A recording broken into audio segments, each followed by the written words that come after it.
Welcome to DriverDTrains. Thanks for stopping by. I'm your host, DriverD.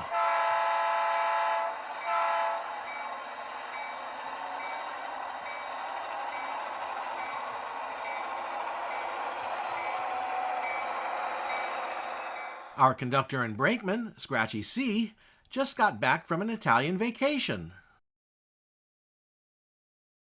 In my last video, we looked at some different types of alternative physical controllers we can use as throttles with JMRI and DCC-EX to run our trains. If you haven't already seen that video, be sure to check it out. In this video, we'll look at some ways we can manage our JMRI locomotive rosters, as well as some of the additional ways we can customize and configure JMRI. We'll also look at some JMRI features designed specifically for DCC-EX. This video will wrap up our first series of videos on using JMRI with DCC-EX to control our trains. This initial series of videos has focused on JMRI's DecoderPro app and throttles for running our locomotives. We'll look at the PanelPro app and turnout control later. Be sure to check this video's description for links to the other videos in the series, as well as the various websites and products I mentioned here. Also, if you are enjoying the videos, please leave a comment and hit the like button. And if you haven't already, be sure to subscribe to the channel. Today's trip is going to be a local with lots of stops and a bit of bumpy rail, so grab your things and let's go find our train.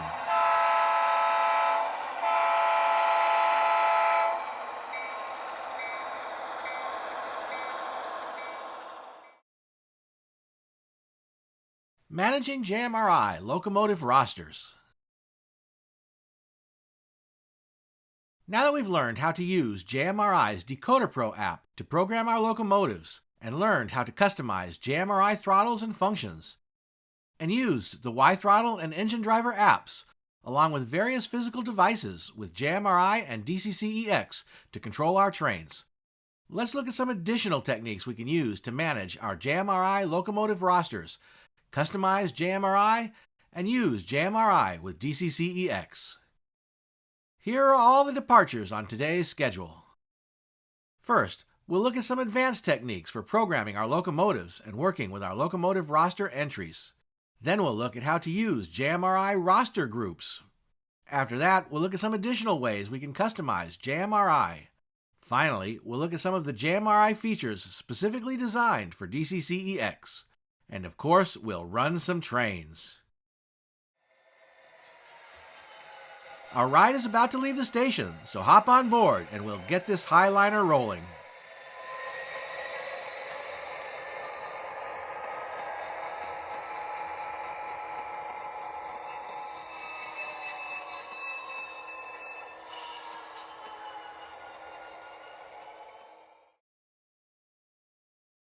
Managing JMRI locomotive rosters. Part 1. Working with locomotive roster entries. In video number 5B, Install and Configure JMRI, we learned how to program our locomotive decoders and add locomotives to the JMRI locomotive roster. Now let's take a look at some more advanced techniques for programming those decoders and working with our locomotive roster entries. We'll look at how to compare the CV settings in our roster file to the actual CV values in our locomotive's decoder, and how to copy the settings from one locomotive to another. We'll also look at how to reset a decoder to its factory settings. We'll explore how to save multiple copies of our locomotive's roster file with different CV values in each file, such as the factory default settings or settings for use on another layout. I hear the conductor calling, so let's get started. First, we'll add a new locomotive to our roster. For this example, we'll use the Toledo, Peoria, and Western GP40-2LW in Rail America colors that brought Scratchy-C fireworks on the 4th of July. As we did in video number 5B, we'll place the locomotive on the programming track, make sure the power is on, and click the New Loco button in the top left corner of the roster window. Then we'll click the Read Type from Decoder button. And after we are satisfied with JMRI's decoder selection, open the Comprehensive Programmer. We'll type in our locomotive's ID, road name and number, and any other information we want to add, and then click Save to Roster. After we close the new loco programming screen, we'll see our new locomotive at the top of the roster window with the default DCC address of 3. Before we go on, let's add a graphic icon and image for our new locomotive to our roster. As we did in prior videos, we'll click the Labels and Media button at the bottom of the roster window and then select the Roster Media tab in the editing window after it opens. We can then drag a suitable graphic image from our computer into the window pane for the locomotive icon and another for the main image. We'll click the Save to Roster button and close the editing window, and our locomotive will now have a graphic icon in the roster window. We're now ready to start programming our new locomotive. In this example, we will be starting with a locomotive that we have never used before, so we'll take some extra steps to save its initial configuration, reset it to its factory configuration, and then program it with our desired settings. After that, we'll look at how to save optional configuration settings for things like speed matching tables, custom sound settings, different function maps, and more. But first, let's open up the decoder window. Again, we'll place our locomotive on the DCC programming track, select the locomotive from our roster, make sure that the track power is on, select the On Programming Track radio button, and click the Program button in the bottom corner of the roster window.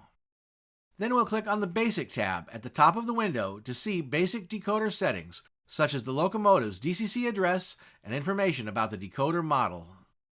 As we discussed in prior videos, when we open a programming window for a locomotive we've just added to our roster, all the settings shown in the roster window come from the JMRI decoder definition file we used to create the roster entry, not the locomotive's DCC decoder.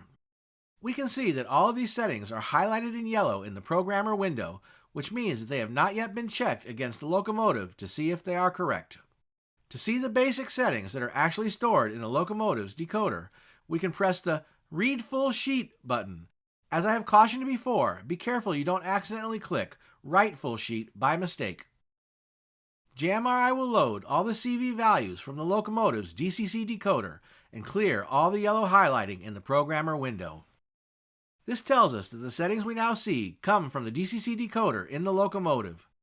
In this case, we can see that JMRI has obtained the decoder's manufacturer ID and decoder number, which were blank before. Let's see what this looks like on the CVs tab. Here we can see the values for all the decoder configuration variables, or CVs. Notice that in the list of CVs on the left side of the window, most are highlighted yellow and say From File, while a few are not highlighted and say Red. These are the CVs associated with the settings from the Basic tab that we just read from the decoder. We could easily click Read All Sheets to get all the settings from the locomotive's decoder. But what if instead we want to compare the settings on the locomotive to what is in the roster file? We can do this using DecoderPro's Compare function, which is available here on the CVs tab. So we'll click the Compare Full Sheet button at the bottom of the window, and JMRI will start comparing all the CV values shown on our screen with those stored in the locomotive decoder, without actually changing either. This may take a while depending on how many different CVs our decoder has.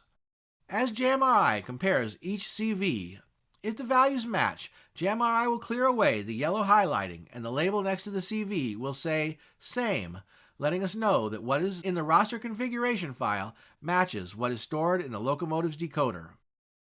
However, if the CVs don't match, the highlighting will turn red and JMRI will show the value from the decoder next to the value in the roster file. After all the CVs have been read, a small message at the very bottom of the window will say, OK. We can scroll through the list of CVs to see which are different. In this case, we can see that only a few are different, which gives us some confidence that the decoder definition JMRI used when we created the roster entry was appropriate, and that this locomotive probably has not been programmed before or else has been reset to its factory configuration. But we can't really see which settings are different just by looking at the CVs, so let's go back to the individual tabs in the programming window to see what doesn't match. In this case, all of the settings on the Basic, Motor, Speed Control, and Function Map tabs match. It looks like there is one setting on the Lights tab that does not match, the brightness level of the dimmer setting. Likewise, a couple of the volume settings on the Alternate Sound Levels tab don't match. Finally, a few of the decoder-specific product ID and version numbers are missing from the JMRI roster file, but that is to be expected. Now that we've looked at all the configuration variables to see which match and which don't, let's go ahead and load all the CVs into our JMRI roster file so that it will match what's on the locomotive. To do this, we'll click the Read All Sheets button. Again, JMRI will go through all the CVs and load them into our programmer window. Again, when it is done, it will say OK at the bottom of the screen. We can now save our changes to update the roster file by selecting Save from the File menu, or by clicking on the Save and Close button when we close the programmer window. We have now copied all of our locomotive decoder CV settings into our JMRI roster file. Before we go on, let's export a copy of our locomotive's roster entry to save on our computer in case we ever want to set the locomotive's configuration back to the initial settings we started with. Although the settings for this example are most likely the factory settings, in many cases we may be adding a locomotive to our roster that is already programmed, and we might want a record of what those settings are in case our locomotive doesn't behave as we expect after we changed its settings. To export the settings, we'll select our locomotive in the roster window and choose Export Roster Entry from the File menu. This will open our JMRI Railroad settings folder. In this folder, we can double-click on the roster folder and then create a new folder where we can store our backups. For this example, we'll create a folder called My Settings. We can then change the Export Save As name to indicate that these are the initial locomotive settings and save the file. If we ever need to recover those settings in the future, we simply choose Import Roster Entry from the File menu, navigate to our My Settings folder, make sure that the file format is set to All Files, and select the initial settings roster file we previously exported. Before we go on, let's look at how to use JMRI to restore a locomotive decoder to its factory settings and save those to our roster. This can be useful if we ever want to look up the factory CV settings in the future without having to reset the decoder each time, or if we want to restore just some of the CVs to their factory settings while leaving the others alone. The exact method we use to reset our locomotives to their factory settings varies somewhat by manufacturer, so we may need to look at our locomotive decoder's instruction manual for the specific procedure. Many locomotive decoders can be reset to their factory settings by writing an 8 into CV number 8 and then disconnecting the power to the locomotive for a short time. However, JMRI does not let us do this directly in our locomotive roster file, so that we don't accidentally reset the decoder, or even worse, create a configuration file that resets the decoder every time we use it. That would be really confusing. Instead, JMRI provides a menu for this function. To reset our locomotive to its factory settings, we first open the locomotive's roster entry in the programming window. We then use the Factory Reset command from the Reset menu at the top of the screen. DecoderPro then opens a dialog box and provides us some menu options based on the specific type of decoder we are using for which CVs we want to reset. On the Tsunami 2, CVs 1 through 128 represent all the basic functions and sounds, while the other groups of CVs are for advanced motor and sound features. For this example, we will select Reset All CVs to Factory Defaults from the menu and click OK. DecoderPro will then send the appropriate command to reset the locomotive's decoder. Now we just need to close the window and turn off the track power for a bit. We can use the power button at the top of the DecoderPro window for this. Note that if our locomotive has a current keeper in it, it may take a while for all the power to drain out. Again, we may need to check the instructions for our locomotive for the specific decoder reset procedure. Finally, we can turn the power to the track back on. After a short wait, the locomotive should give a signal that the decoder has been reset. For locomotives with a Tsunami 2 decoder, the lights will flash 16 times to let us know that the decoder has been reset to its factory settings. We can now import and then save the factory settings to our roster. The easiest way to do this is to duplicate our existing roster entry and call it Factory Settings.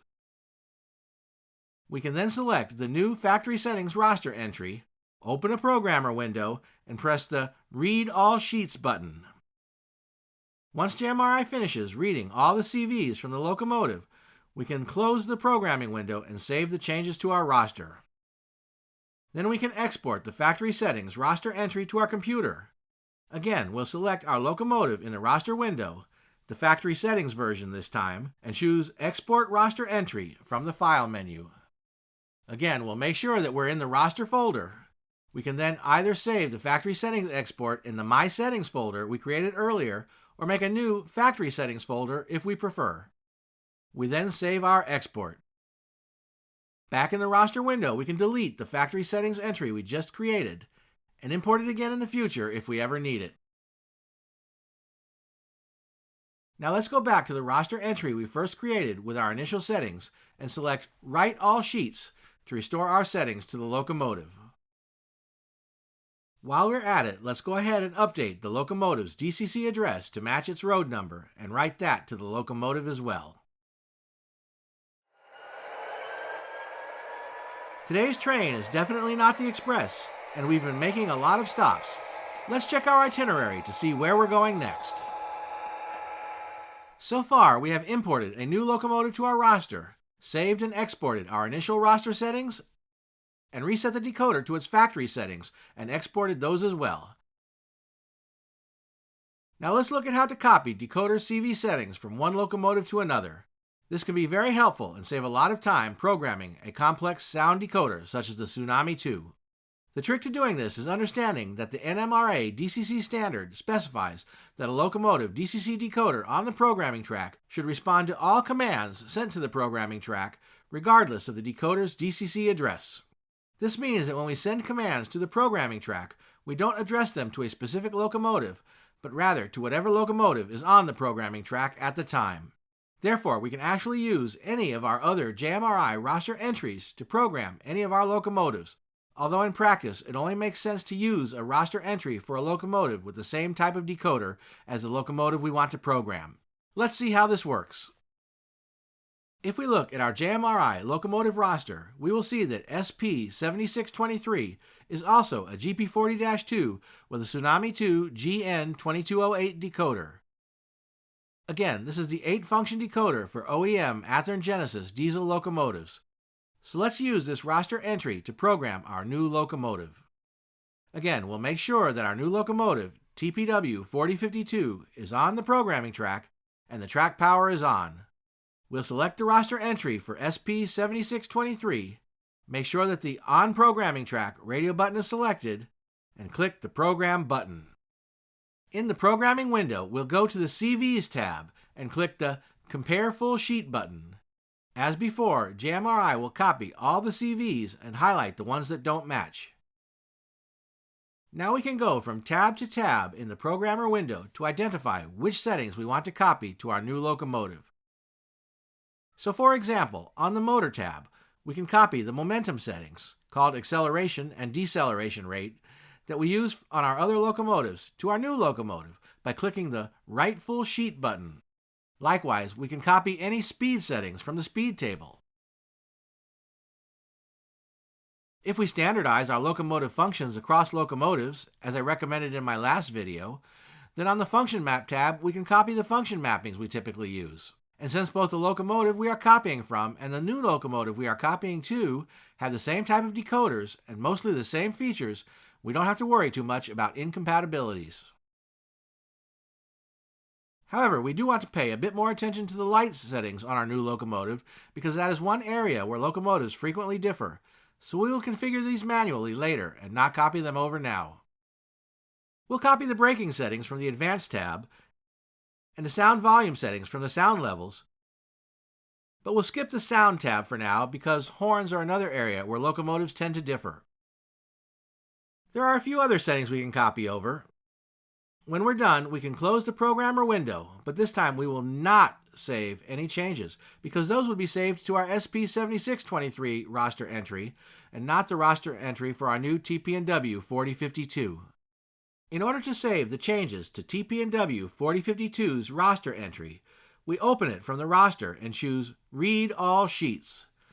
This will load all the settings we just changed on the locomotive into TPW 4052's roster entry. Next, we'll manually configure those items we did not copy from the other locomotive, including the lighting and some of the sound settings. One important thing to note is whether our locomotives have LED lights or incandescent light bulbs. If our decoder offers an option to choose which type we have, we want to make sure that we select the correct option in JMRI for each locomotive. In this example, the factory setting is for LED bulbs, so we'll make sure to keep that here. Once we've made all the changes, we can save the roster file and close the programmer window. Our new locomotive is now configured to match other similar locomotives in our locomotive fleet. To save our work, we'll export the roster entry to our My Settings folder. We have now configured all our locomotive decoder CV settings on our new locomotive, but there's one more thing we need to do, and that is configure the throttle function buttons. As I mentioned in video number 5C, using and customizing JMRI throttles, the labels for JMRI throttle function buttons are stored in the JMRI roster files. However, there is no way to easily copy these from one locomotive to another within JMRI, as there is with decoder CVs, so we will edit the roster file directly. First, let's open the roster file location by choosing File Location from JMRI's Help menu, and then clicking on the Open Roster Location button. Then we'll quit DecoderPro. In the My JMRI Railroad folder, we'll find the roster.xml file. Before we go on, let's make a copy of the file so we have a backup in case of trouble. Then, let's open the roster.xml file in a text editor, such as TextEdit on the Mac or Notepad on Windows. Now we will scroll through the file and find the section for the locomotive we want to copy the throttle button labels from.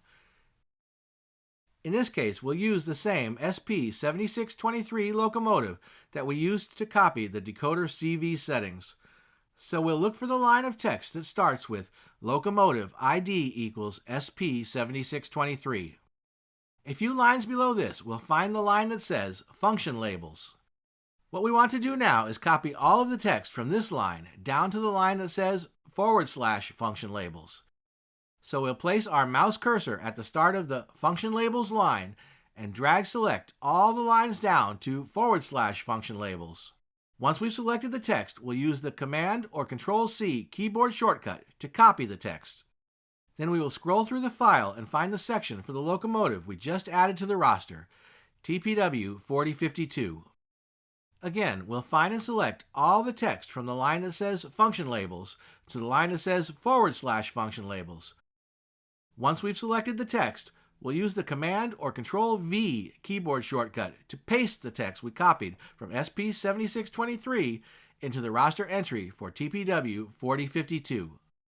We'll make sure that everything looks correct and that the function labels and / function labels lines are intact with all of their angle brackets. Once we're satisfied, we can save and close the roster.xml file. Now we'll reopen JMRI. When we select our new locomotive and open a throttle, we'll see that all the throttle function button labels have been copied over. One thing to note is that JMRI imported these labels from the global roster.xml file, not the locomotive's roster file. In fact, if we were to look at the TPW 4052 locomotive roster file, we would see the original function button labels.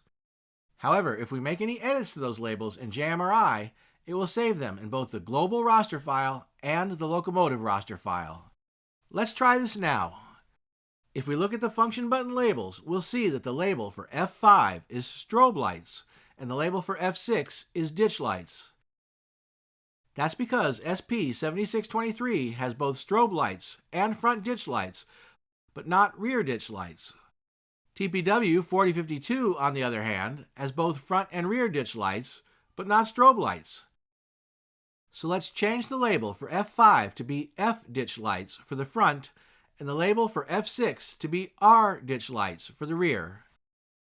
After we make the change and save it to our roster, both the global roster file and the locomotive roster file will be updated. We have now copied all our locomotive and throttle settings from our other locomotive and configured them for our new locomotive.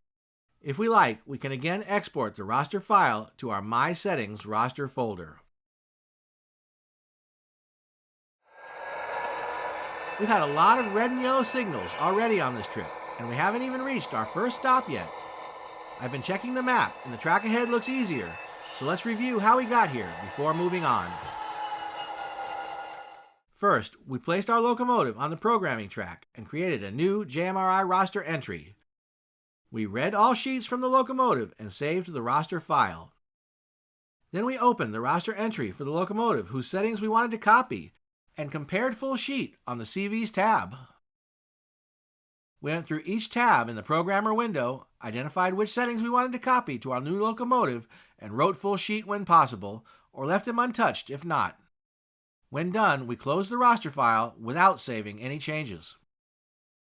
After that, we reopened the roster entry for our new locomotive and manually made any changes, such as to the lighting and sound settings that are unique to each locomotive, and saved the changes. Finally, in the global roster file, we copied the throttle function button labels from our old locomotive to our new locomotive and then made any final edits in JMRI. We're almost to our next stop, but there are a few more waypoints before we get there.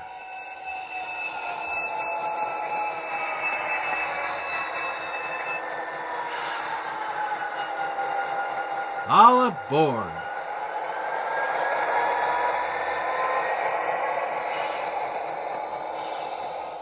During the process of adding our new locomotive to our roster, we exported multiple versions of the roster file to back up the locomotive's initial settings, factory settings, and our own settings.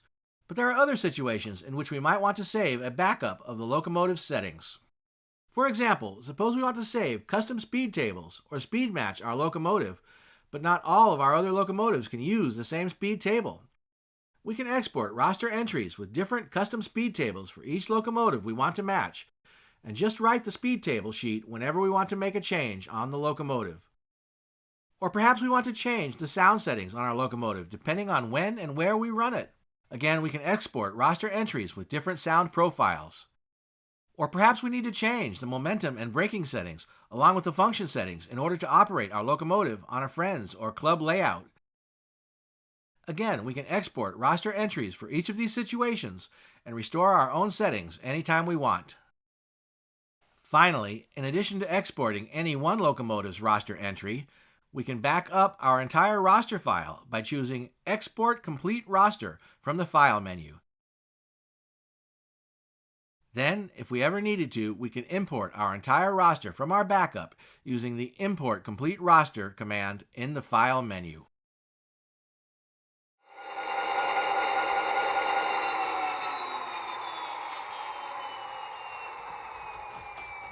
It looks like we have finally reached our first destination.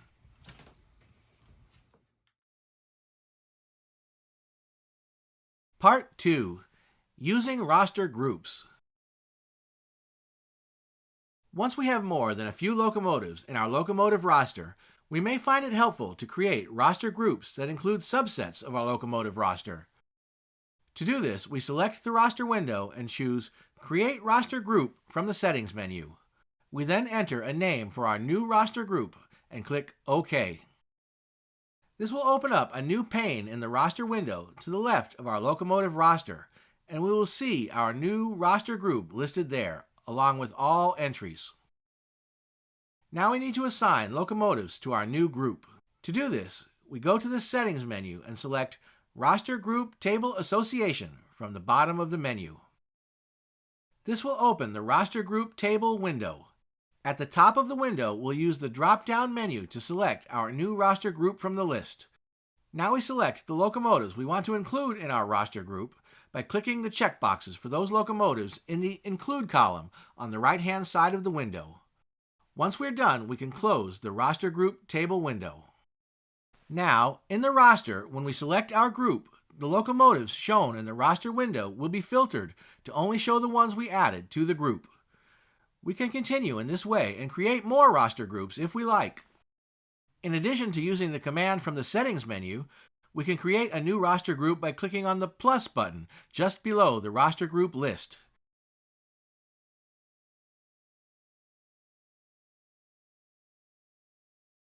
In addition to creating new roster groups, we can rename them, duplicate them, and delete them by using commands in the Settings menu, clicking on the small gear icon below the roster group list, or right-clicking on one of our groups in the list.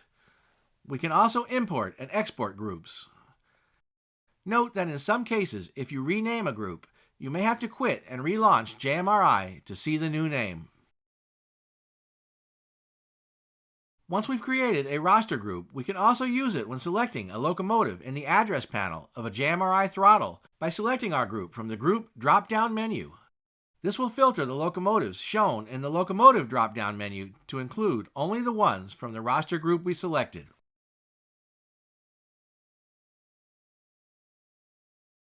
Using JMRI roster groups helps us to more easily find the locomotive we are looking for in our roster. Part 3. Additional ways to customize JMRI.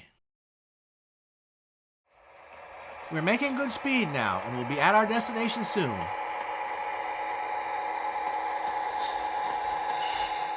Let's take this time to look at some additional ways we can customize JMRI using its startup actions. To do this, we'll open the JMRI Preferences window by making sure that the roster window is active and then choosing Settings from the DecoderPro menu. After the Preferences window opens, we'll select Startup from the list on the left. This will show us all the actions that JMRI will take when it first starts up. We will already see in this list 2 actions that we added in video number 5D using Y-throttle and engine driver with JMRI and DCC-EX, namely the actions to start the Y-throttle and JMRI web servers. Let's look at some of the other things that we can add to JMRI's startup list. If we click on the Add button at the bottom of the Preferences window, we will see a menu of options. We can add a button to the main window, add a script to a button, load tables and panels, pause, perform certain actions, run scripts, and set routes. Most of these options apply to topics that we haven't yet covered, but there are a few that it looks like we could handle. Let's try adding a button or two to the JMRI roster window. We'll select Add Button to Main Window from the menu. This will open up a list of different buttons we can choose to add. There's one near the top that says New Throttle. That seems self-explanatory. Let's try it. We'll select that from the list and click OK. Now we'll need to save the change.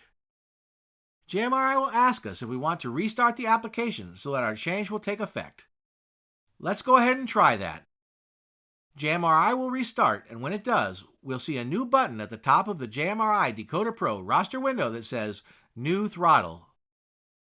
If we click this button, JMRI will open a new throttle window ready to have a locomotive assigned. We can use the address panel to select one of our roster groups and the locomotive we want to assign, and we're off and running.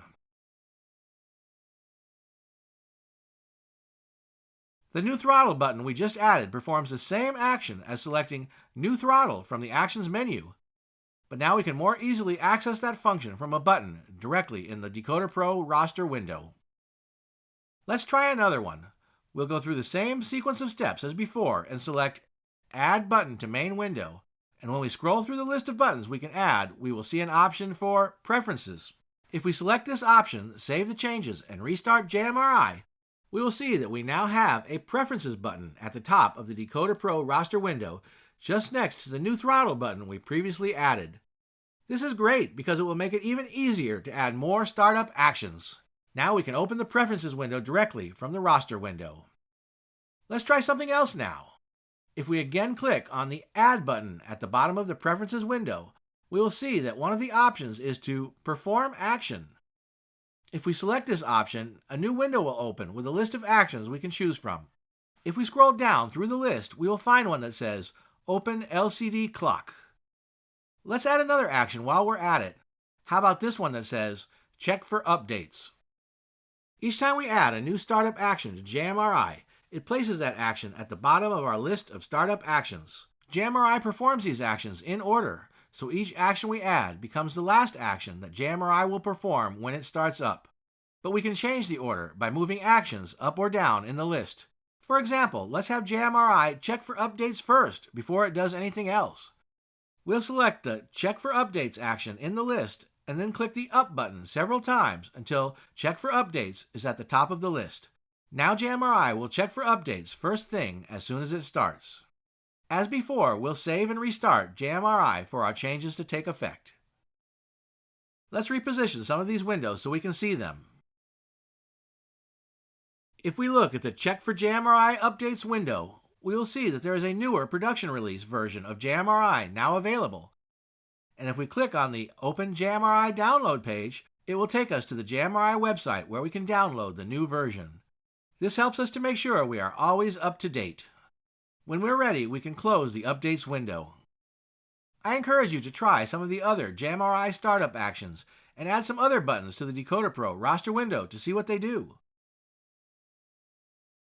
We can delete anything we add to the startup list by selecting that item and clicking the Remove button at the bottom right corner of the Preferences window. We'll look at a few more startup actions specifically related to DCC-EX in the next part of this video.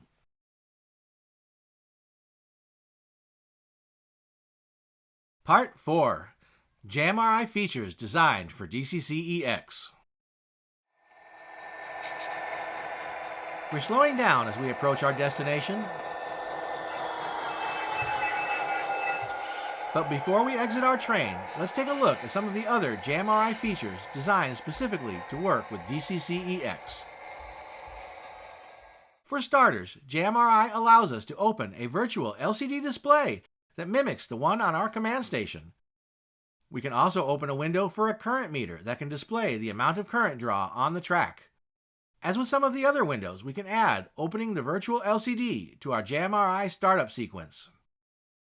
As we saw in my last video, number 5E, using physical controllers with JMRI and DCC-EX, JMRI also allows us to open a window with a command line that we can use to send commands to DCC-EX using its native DCC-EX protocol. This is helpful for manually sending DCC-EX commands to control routes and turnouts when we're not using Y-Throttle or the Engine Driver app. We can also use it to do things like join and unjoin the track power for our main and programming tracks, and we can use it to easily read the DCC address of the locomotive on the programming track without having to open a JMRI programmer window. To take advantage of this, we will also want to open the DCC-EX traffic monitor. This provides us with a serial connection to the DCC-EX command station and allows us to view all the commands being sent to and received from DCC-EX.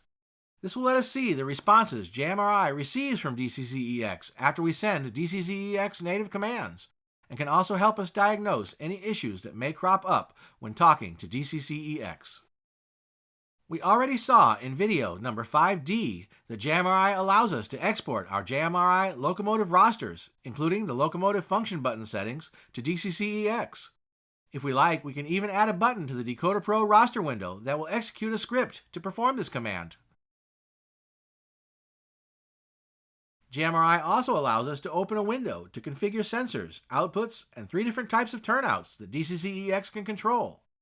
Finally, JMRI even offers us a way to broadcast our DCC-EX connection over the internet so that any device that can use the DCC-EX native protocol, including the Engine Driver app, or another computer running JMRI, can connect to our command station from almost anywhere in the world. As I've said before, JMRI and DCC-EX go great together. We absolutely don't need JMRI to use DCC-EX, and of course we can use JMRI with basically any command station in existence. But as two open source projects with large communities of model railroaders continually working to improve them and develop exciting new features, JMRI and DCC-EX complement and bring out the best in each other and provide model railroaders with more options and opportunities to get the most possible enjoyment out of their model railroads. Part 5. Let's run some trains.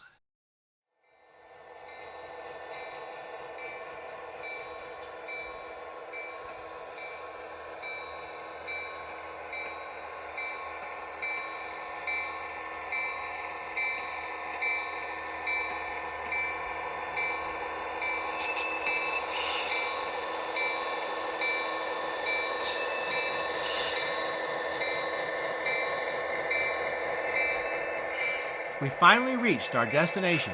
It's been quite a trip, but this video brings us to the end of the introductory series on using JMRI's DecoderPro app with DCC-EX.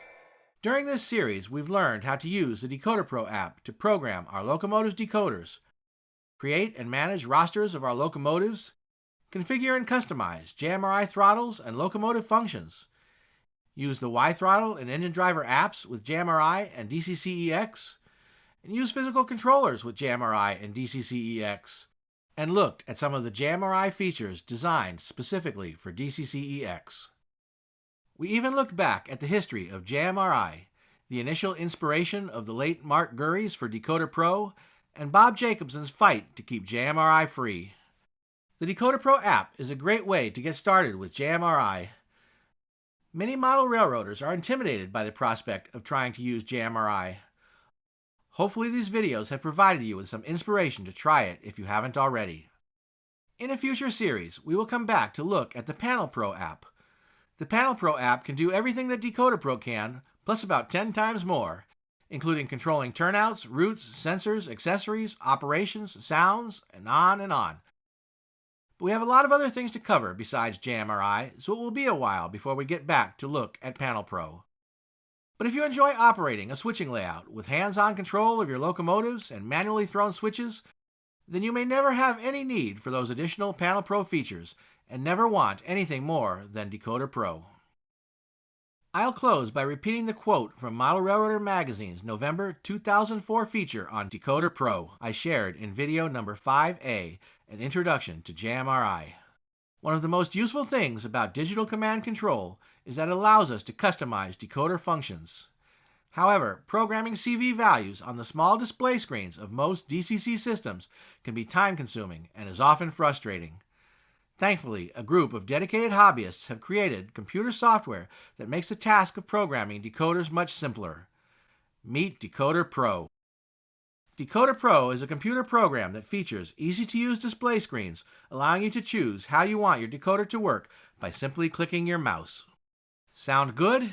It is. And it's free. Let's go run some trains.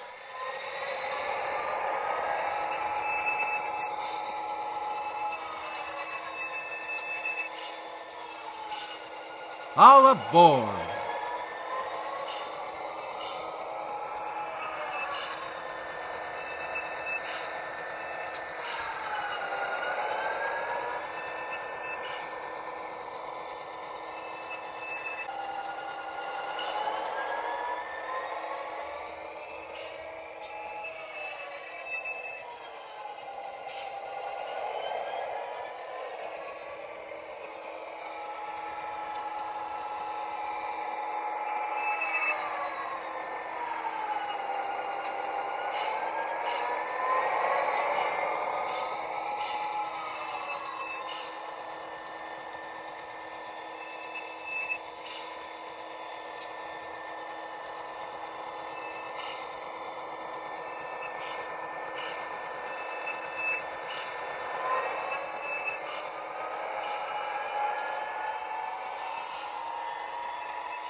What's next? Meet the D-Saver Switching Puzzle app. In my next video, we'll change tracks and take a break from talking about command stations and control software and just look at running some trains as I introduce you to my D-Saver Switching Puzzle app and show you how to enjoy hours of switching operations on a tiny 1-foot by 6-foot HO scale layout.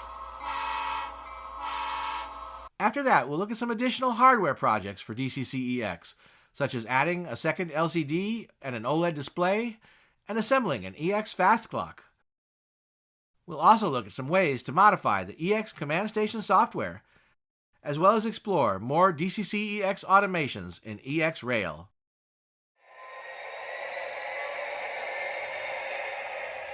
There's lots more to come, so don't get sleepy at the throttle.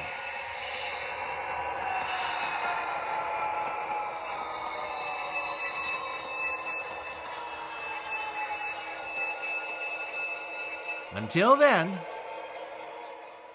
thanks for watching. Well, Scratchy, did you enjoy traveling around Italy on the high-speed rail? 150 miles per hour? Wow!